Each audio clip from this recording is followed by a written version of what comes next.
দরবার শরীফ আমাদের ভাগ্য করে পাইছে, এটা আসলে পাওয়ার কথা। এটা হলো আজমিরের একটা শাখা।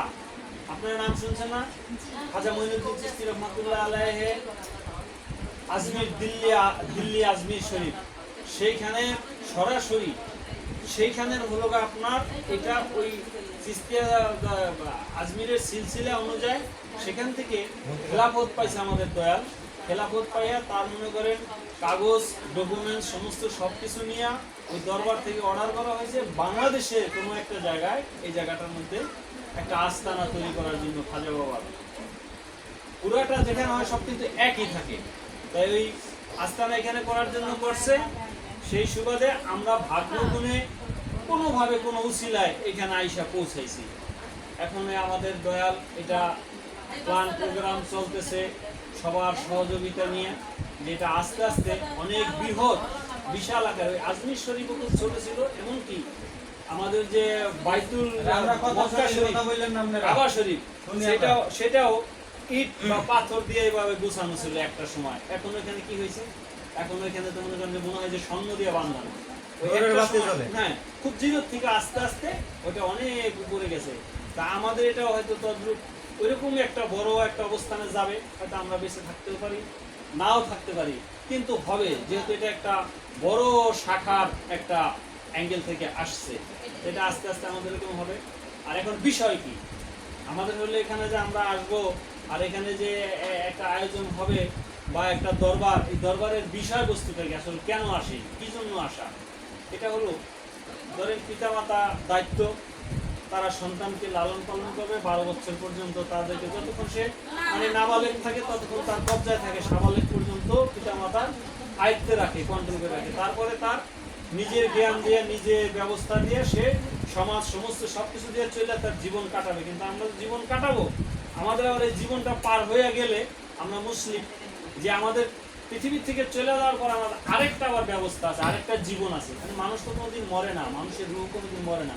এই বডির থেকে রুহটা চলে যায়, বডিটা আস্তে আস্তে আস্তে আস্তে মাটির নিচে পড়ে থাকি। কিন্তু আসল যেটা দিয়ে নাকি আমি এই গরম ঠান্ডা সবকিছু অনুভব করছি, সেটা আমার ঠিক একই রকম সুস্থ, এবং শুধু এক স্থান থেকে অন্য একটা স্থানে দেওয়া হয়েছে, স্থান আর কিছু না, সেটা জীবিত।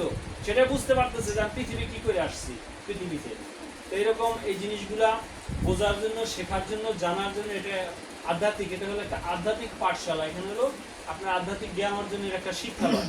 এখানে গুরুর নির্দেশ অনুযায়ী গুরুর কাছে বিভিন্ন রকমের কথা, কি কথা, যে আমার কোরআন শরীফে আল্লাহ বলছে যে তোমার নিজকে নিজে চিনো, তোমার নিজকে নিজে চিনো। আবার অন্য আয়াতেও আছে যে আল ফাকরে ওয়াল ফিকরে ওয়াল মিন্নি, অর্থাৎ আল্লাহ পাক বলছে যে আমার ফকির যে হবে আমিও তার ফকির হয়ে যাব, আমার ফকির যে হবে আমিও তার ফকির হয়ে যাব।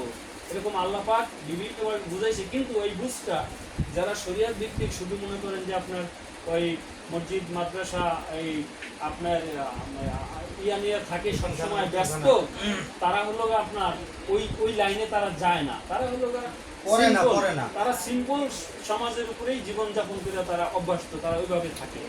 আর হলো আধ্যাত্মিক সাধু জ্ঞানী যারা মনে করেন, যেমন যুগে যুগে নবী রাসূলরা আসছে, তারা ছিল সাধক, তারপরে আপনার বিভিন্ন ওলিয়া একরাম, পীর, গাউস, কুতুব, তারা হলো এই জিনিসগুলা কোরআন থেকে, হাদিস থেকে, এই আধ্যাত্মিকতার যে কোরআনের যে নির্যাস, সেগুলো তারা বের করছে অনেক পরিশ্রমের মাধ্যমে। তারা এটা বের করে তখন দেখছে আসলে মানুষ অনেক ভুল পথে চলতেছে।